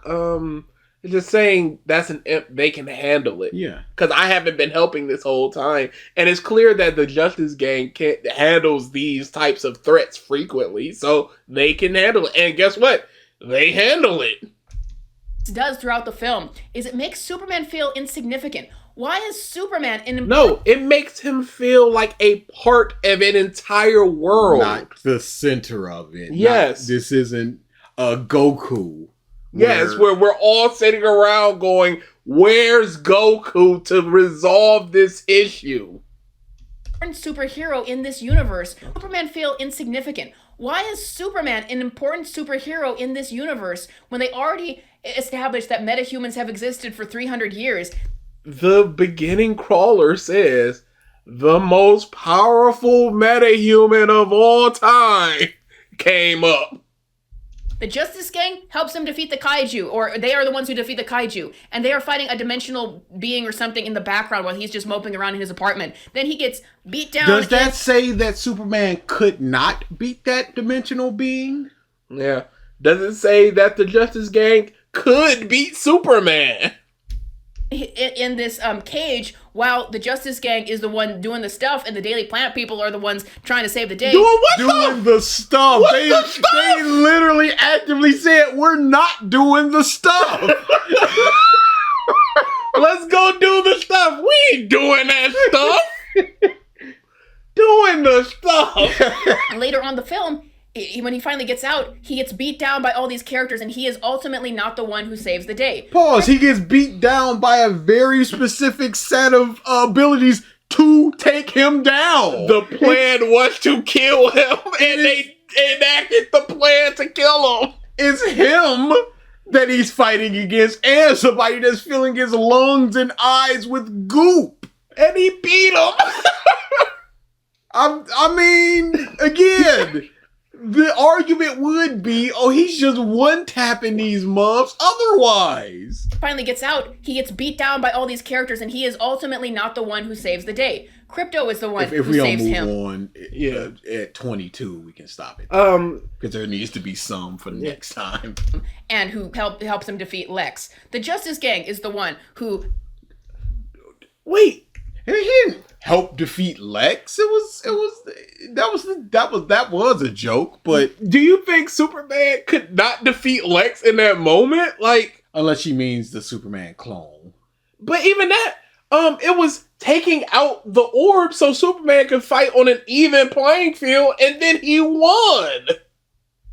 one who saves him and who helps him defeat Lex. The Justice Gang is the one who stops the war that's going on. It's like, Yeah, because Lex set it up that he couldn't be in two places at once. Yes. That was the plan. So he, with the help of his friends, was able to accomplish that.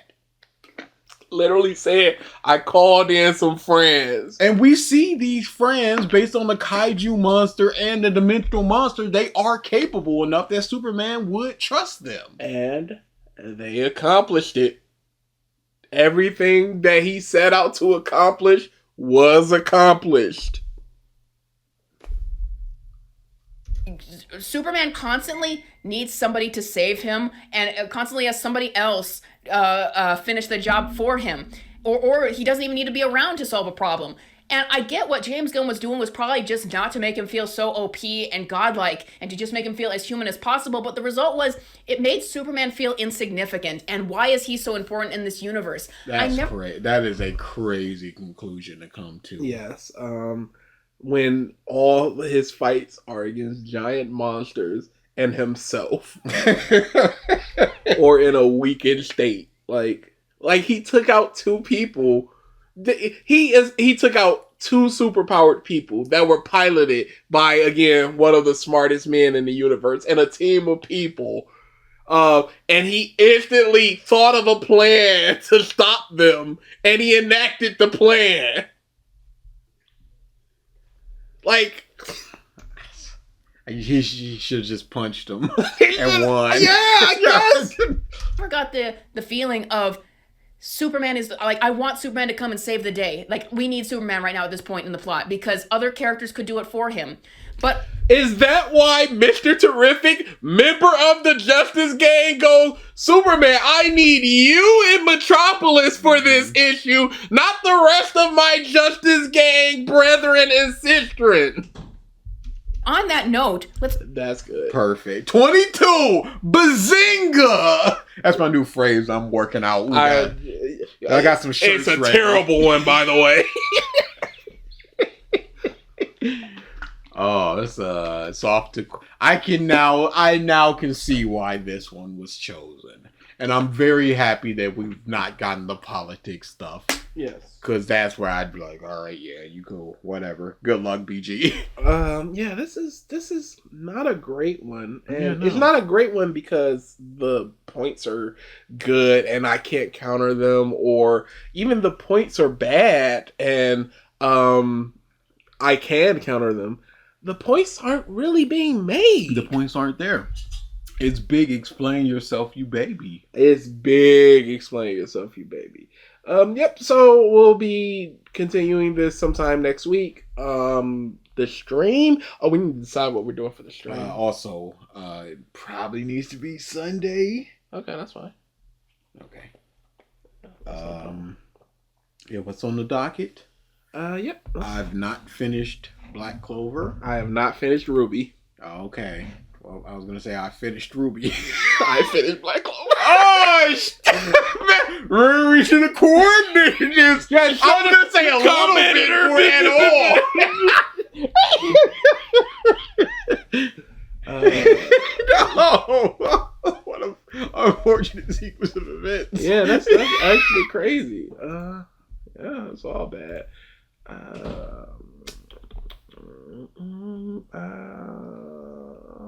Dates.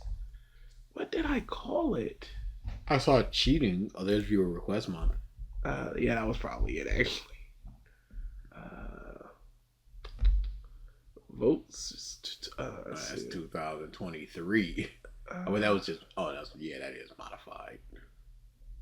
BR. Oh, no, that's because reasons. Open it up, and you can just open up past your most recent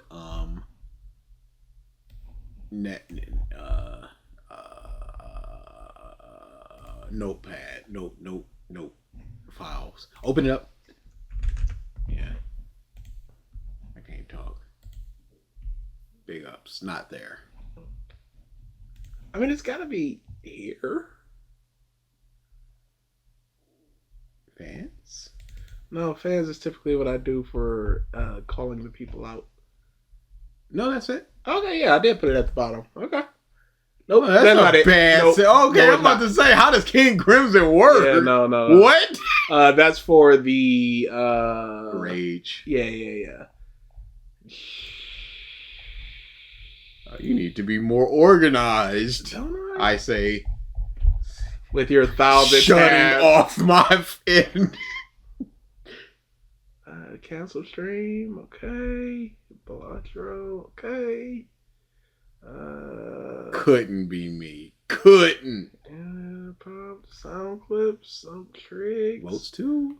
Votes That's 2. around the time.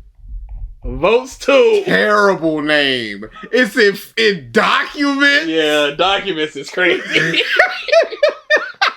Can't even say nothing about that. Documents is nuts. Yep. So we got Naruto is not a hypocrite. We just did a Naruto. Superman is what we're doing. I hate Black Clover. It's got to be the Naruto one there.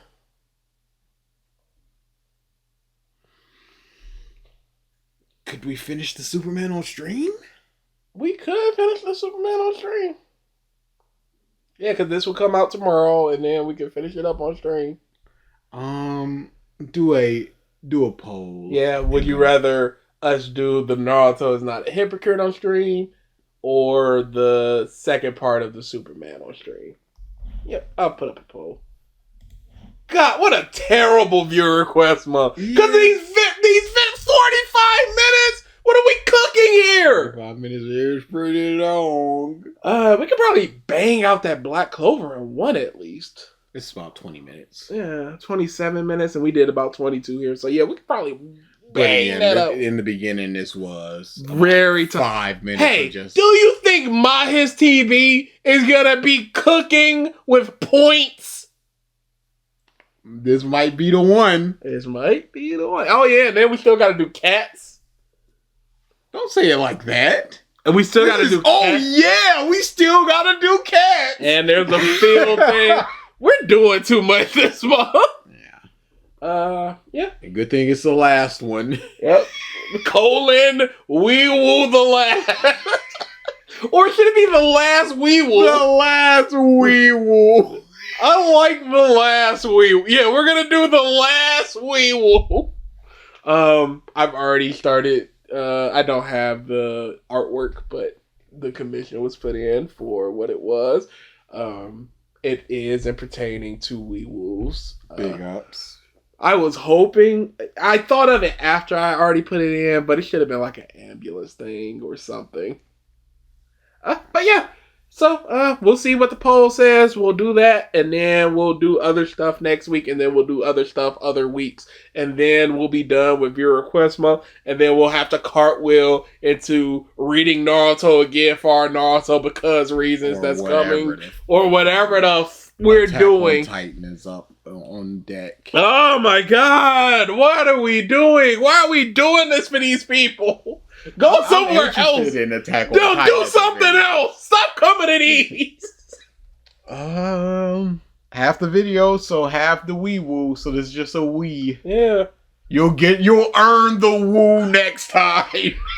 Whoa! Or wee! That's what we're getting this time.